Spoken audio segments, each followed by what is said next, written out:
Hi everyone, and welcome to my breakdown of the 2024 Canadian federal budget. This is mostly an opinion piece. I'll be naming the changes and then telling you why it's bad. Please subscribe to the channel to learn more about Canadian finance, tax, and options trading, and then maybe the random video where I yell into the camera like this one. I realized 80 or 90% of the viewers aren't subscribing, so maybe if I say it more, people will subscribe more. I won't get into the changes to the capital gains rates. I spoke about that previously in this video released last week. Check it out if you're interested, but I will now complain about it. The government mentions that the new capital gains tax will generate an additional $19 billion in revenue over 5 years. Sounds like a lot. Is it a lot though? Is it worth it? Why does $19 billion matter when the government has given $4 billion to Ukraine as of today and then promised another $3 billion in military aid in the future in the same budget? The capital gains tax is expected to raise $19 billion over 5 years. So it looks like 1 or 2 years of that revenue is not even earmarked for Canadians. Also, $19 billion in direct revenue from tax, right? I get it. What about the unintended consequences of the tax and the lost investment revenue and lost tax on companies or investors leaving Canada or choosing not to invest in Canada? This saying is true. What you tax, you get less of. What you subsidize, you get more of. So we're taxing investments for Canadians. We'll get less investments. We should be giving incentives for people to invest or grow in Canada. Our economy is falling behind that of the other members of the G7 or G8.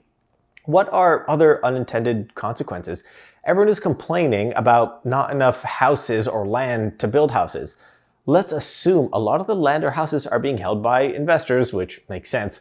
Aren't we giving them more of a reason to hold on to their house? We just gave them another reason not to sell. They're just getting taxed more. They're instantly losing tens of thousands of dollars simply due to this new tax through no fault of their own. The rules of the game are being changed. What is stopping these investors from just holding on to these extra houses or this excess land, just waiting for the rules to change again, or maybe a new government to retract or change the rules, the laws, or the taxes?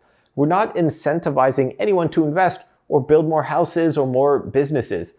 Extra tax here will just give everyone more reasons to invest in more tax havens or to leave to more tax haven countries like the Cayman Islands, which I might make another video about because now I have personal experience with it. This is putting another nail in the Canadian coffin. The next change is my favorite. It just shows how out of touch the government is. They're now including your rent in your credit score. I'm gonna pause this video and then play another video of the Prime Minister talking about how they're adding the rent to your credit score. Let's talk about credit scores. Wait, don't scroll, this is important. A credit score is basically a rating that banks and financial institutions assign to you to determine how responsible you are with money. Like, do you pay your bills on time? So when it comes time for you to ask for a loan, like applying for a mortgage so you can buy your first home, they'll check your credit score. Having a good credit score means they can offer you a better mortgage, which will give you more choice when buying a home, more options to choose from, because the bank trusts you to pay it back. For most young people, the biggest and most important payment you make is on rent. And if you've been paying that on time for years, that should count towards your credit score. I think it should work to your advantage.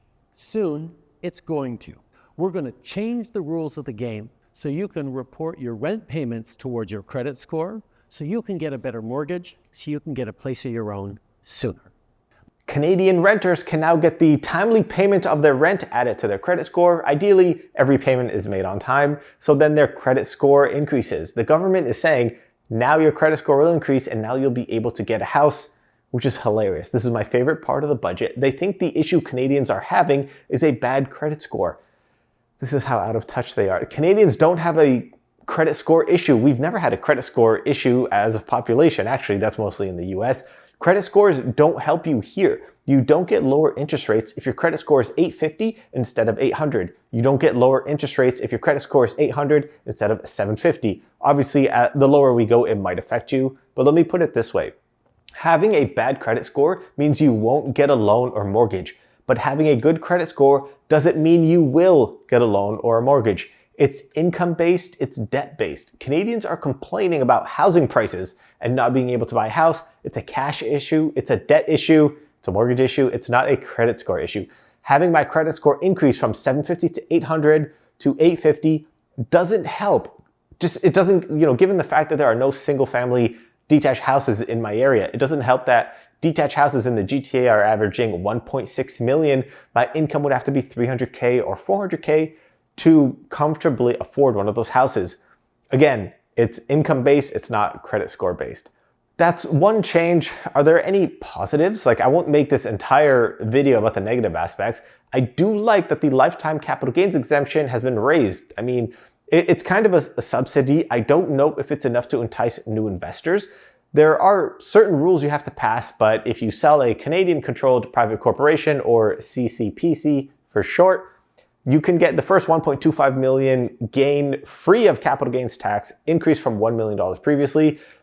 I am seeing some more positives. The home buyers plan, when withdrawing from your RSP for your first time house, you can increase it from 35K to 60K, which is great. It can help with your down payment.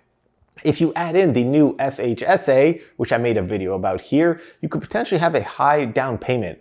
I do think paying off the 60K over 15 years will be a lot harder. Obviously you'll have to put back $4,000 into your RSP a year instead of $2,300 previously, or you could just get taxed on it if you don't have enough cash during the year. Another point, the government is predicting a $40 billion deficit, spending more than they're making, which is again hilarious. Remember years ago when they told us that the budget will balance itself? That was fun. I didn't know how bad it would get, and this is pretty bad. Just take a look at this chart, just so you know how bad the situation is and why taxes will not stop increasing. This is just step one. The government doesn't have a plan to reduce spending. They'll continue to grow, continue to spend, and continue to increase taxes. Guys, I'm not opposed to collecting more taxes if it's spent properly and if it's making life better. But how many people can actually say Canada is better than it was 10 years ago or even 5 years ago? I'm okay if my taxes went to better healthcare. But does anyone trust our healthcare system? Does anyone have good experiences with it, or reduced wait times? I was in the ER once last year for 19 hours before anyone saw me. 19 hours in Toronto. I'm okay if my taxes went to better public transportation. The less people in my way, the better. In Toronto, we've had a metro system being built over the last 15 years, and there's still no idea when it'll finish. And they're proposing another one, the Ontario line. To be honest, it might take 20 years. It might take 20 years to get this proposed metro system east-west across downtown.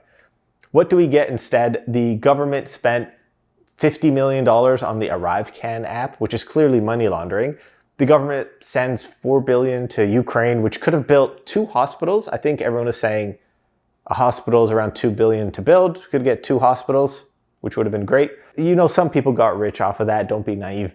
Do we have more jobs or better jobs? Is our inflation in check? Is our currency keeping up with the global standard?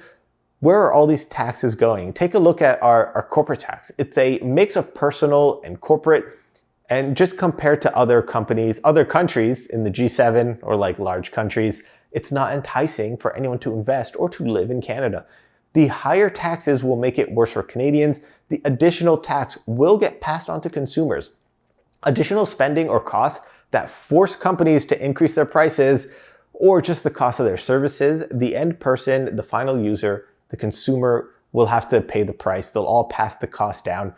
They'll do that until, I guess, they go bankrupt or they can't afford it anymore. A company is not going to willfully reduce their profits, especially if they're public. Okay, let me end on a positive. They're trying to spend more on disability benefits, which is good, assuming that they're just not stealing the money and the money is going to people who need it. I don't mind spending on people who need it, not money laundering. See, ended on a positive. Let me know if you have any questions. I'm thinking about my next rant. This one was a short one, I think. Maybe I'll cut some parts out. Okay, my next rant is going to be on auditing, auditors, and the whole public accounting sham or scam. Thanks, and see you in the next one.